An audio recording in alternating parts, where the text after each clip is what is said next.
ফিলিস্তিনি প্রতিরোধ আন্দোলনের অটল সাহসী যোদ্ধারা পশ্চিম তীরের বেশ কয়েকটি শহর ও গ্রাম জুড়ে ইসরায়েলি বাহিনী আইওএফের সাথে তীব্র যুদ্ধের মুখোমুখি হয়েছে। সংবাদ মাধ্যম আল মায়াদিনের বুধবারের প্রকাশিত প্রতিবেদনে পাওয়া যায় বিস্তারিত তথ্য এবং ঘটনার বিবরণ। হামাস আন্দোলনের সামরিক শাখা আল কাসাম ব্রিগেড ঘোষণা করেছে যে তাদের যোদ্ধারা জেনিনে আল মারাহ এলাকায় মেশিনগান এবং ইম্প্রোভাইজড এক্সপ্লোসিভ ডিভাইস আইইডি ব্যবহার করে দখলদার জায়নবাদী সেনাদের সঙ্গে মুখোমুখি সংঘর্ষে লিপ্ত হয়।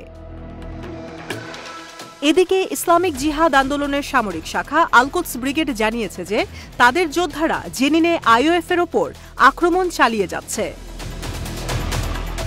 এছাড়াও আল আকসা শহীদ ব্রিগেড জেনিন বিশেষ করে আল মারার আশেপাশে রক্ষে ভারী অস্ত্রশস্ত্র মেশিনগান আইইডি নিয়ে ইসরায়েলি দখলদার বাহিনী আইওএফের ওপর ঝাঁপিয়ে পড়ে।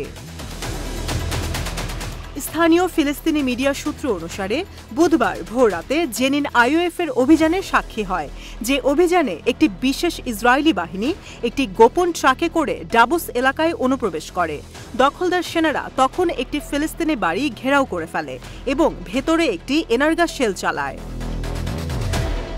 এদিকে আল আকসা শহীদ ব্রিগেড ঘোষণা করেছে যে তাদের যোদ্ধারা মেশিনগান দিয়ে কালকিলিয়াতে ইসরায়েলি দখলদার সেনাদেরকে মোকাবেলা করেছে।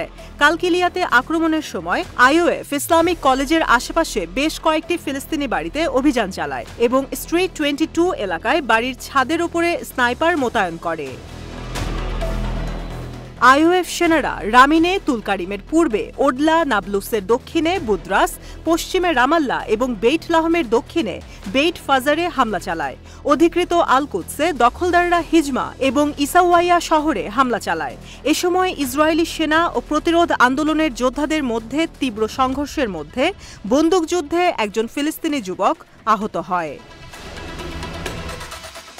14 জুলাই রবিবার ফিলিস্তিনি বন্দি কমিশন এবং ফিলিস্তিনি প্রিজনার্স ক্লাব ঘোষণা করেছে যে ইসরায়েলি দখলদার বাহিনী গাজা যুদ্ধ শুরু হওয়ার পর থেকে অধিকৃত আল কুদস সহ পশ্চিম তীর থেকে 9,655 জনেরও বেশি ফিলিস্তিনিকে গ্রেপ্তার করেছে। সংস্থাগুলির একটি যৌথ বিবৃতির মাধ্যমে গ্রেপ্তারকৃত ফিলিস্তিনিদের একটি পরিসংখ্যান পাওয়া যায়, যাদেরকে তাদের বাড়ি থেকে গ্রেপ্তার করা হয়েছিল, সামরিক চেকপয়েন্টের মাধ্যমে আটক করা হয়েছিল, যারা চাপের মুখে আত্মসমর্পণ করতে বাধ্য হয়েছিল এবং যাদের জিম্মি করা হয়েছিল।